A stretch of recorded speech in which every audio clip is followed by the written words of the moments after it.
He wants you to, Malachi. He wants you to. I always loved that movie. For those wishing that I was doing a Children of the Corn theme today, sorry to disappoint you. I will talk about it a little, since I did bring up the music. It's still one of my go-to when I want to, like, a lot of people don't find it scary. I still can sense that fear factor, you know, because the roles of Isaac and Malachi, you know, to think that this is something that really probably could happen. I mean, yeah, the possessed corn, I mean, that's a little far-fetched, but to have a bunch of, especially in today's world, you know, where the kids, a lot of them think that they know it all. They think they can run things. You know, who knows? One day they might just turn on all of us adults and have like a town like Gatlin. But do I think it'll ever happen? No, but it's something that could. It's not like no diss against Jason. It's like an undead person coming back to life, and you know that's more of something that you just go with. You know, it's not gonna ever really happen, but something like Gatlin could happen.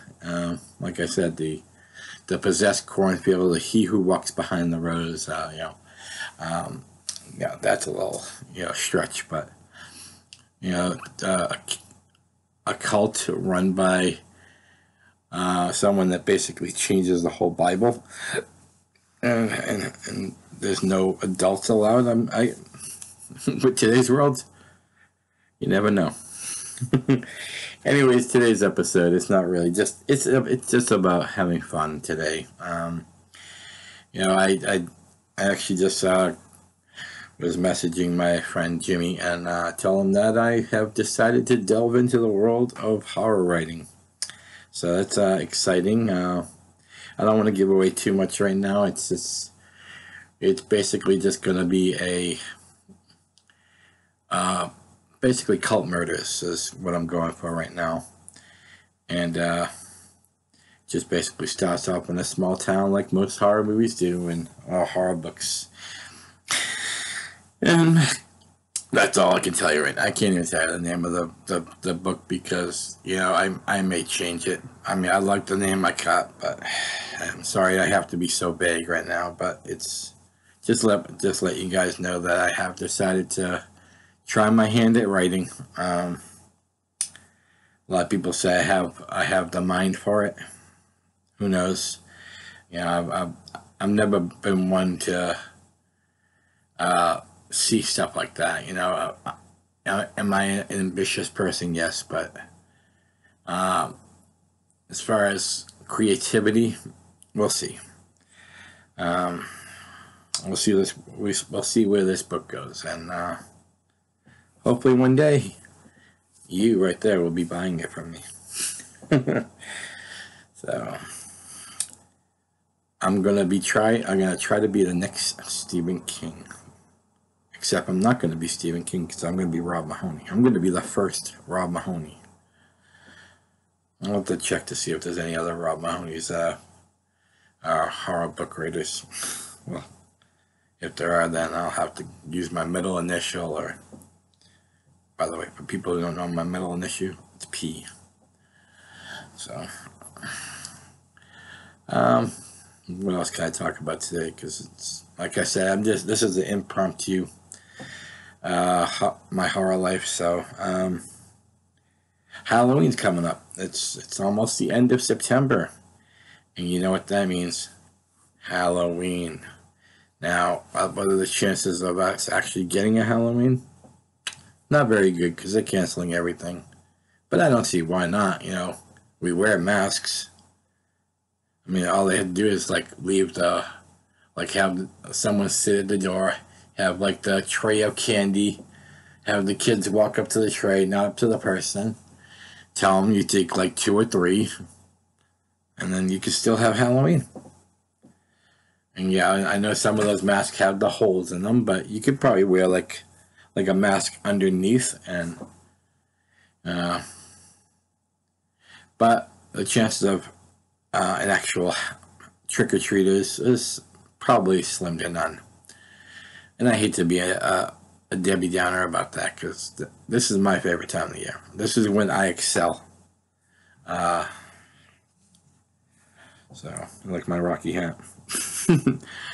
Looks like Rocky from the first movie, when he's still like a street hood. Anyways, but AMC, I guess, is having a really good lineup this year. I know a lot of people don't like to watch on AMC or USA or Sci-Fi because, there's a lot of editing and cutting and cut scenes, but, for people who don't have, like, Shudder and all these streaming services and Netflix, and this is, like, the next best thing. Or if you have the movie.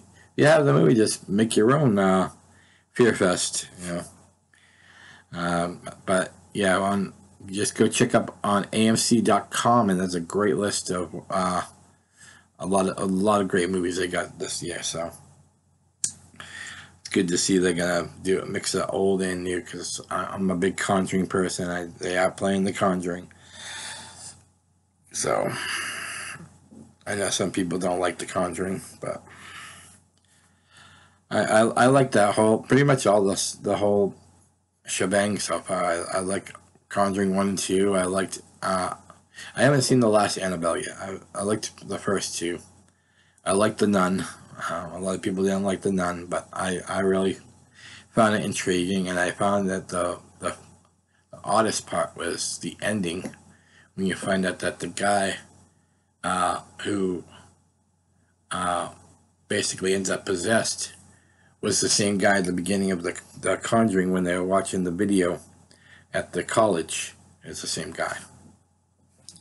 Little knowledge there for you. Anything else? Well, I've heard about Halloween Kills is definitely coming out next year, and Halloween Ends will be 2022, I believe it is now. Because I think that was supposed to be 2021, and they ended up backing it up to 2022. And will this be the end of the Halloween series? What do you guys think? I want you guys to drop some comments below on anything I'm saying, but especially this one. Do you think that Halloween Ends is really the end? Because we've heard this in the past from other horror movies.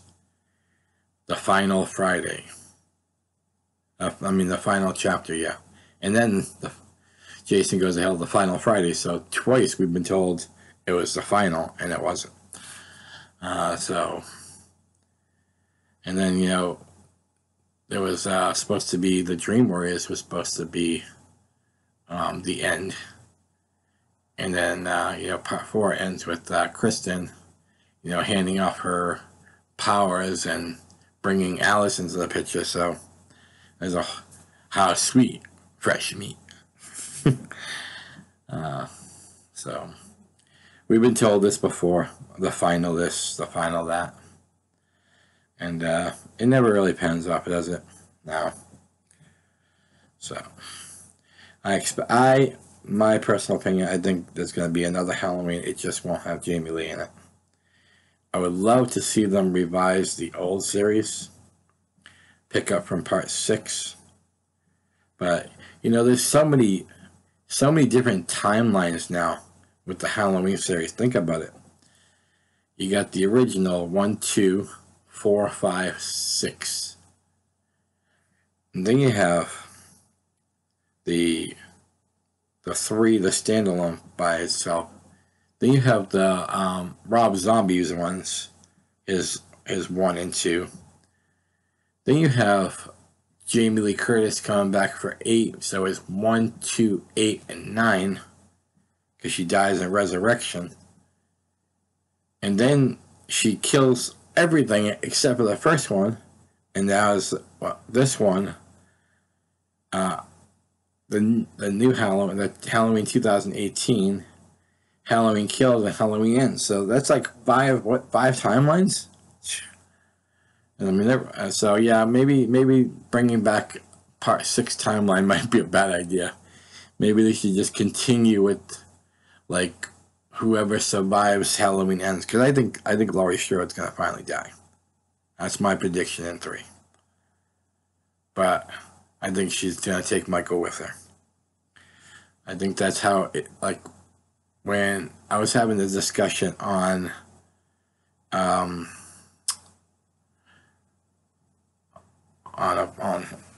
podcast,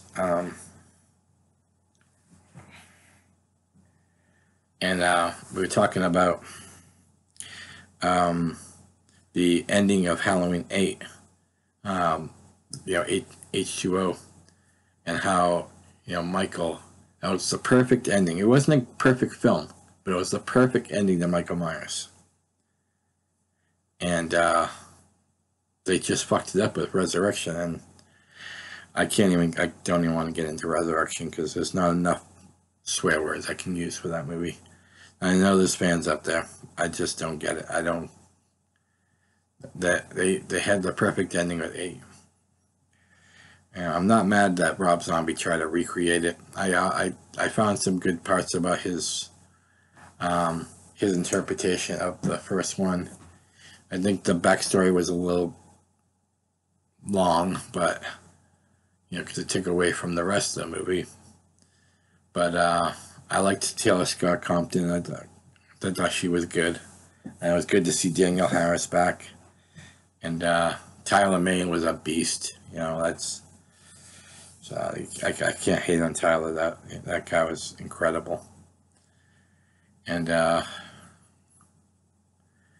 so yeah, on Rabbit and Red Radio, we were talking about how 8 was the perfect ending, and I think we all agreed on that. And yeah, the Resurrection happened, and that's all I'm gonna say. Zip my lip.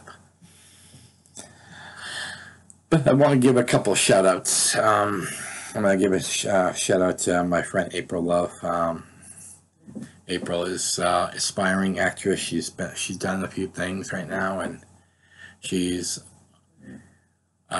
really, if you guys need her on your film, I'm going to leave her IMDb link down below. Look her up.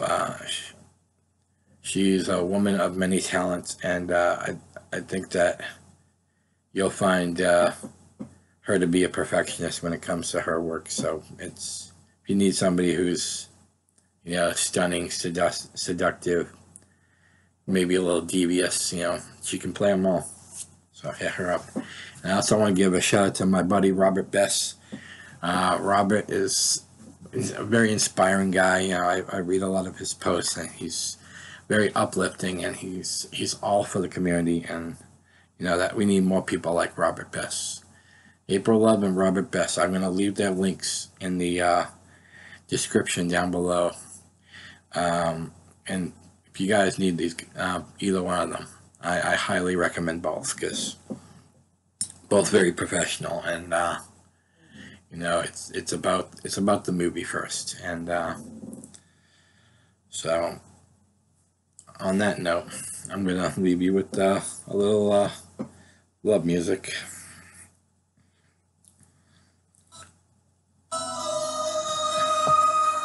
Oh, did I say love music? I meant corn music.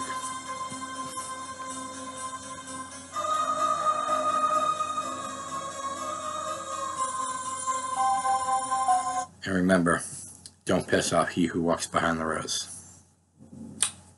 Till next time. This is my horror life.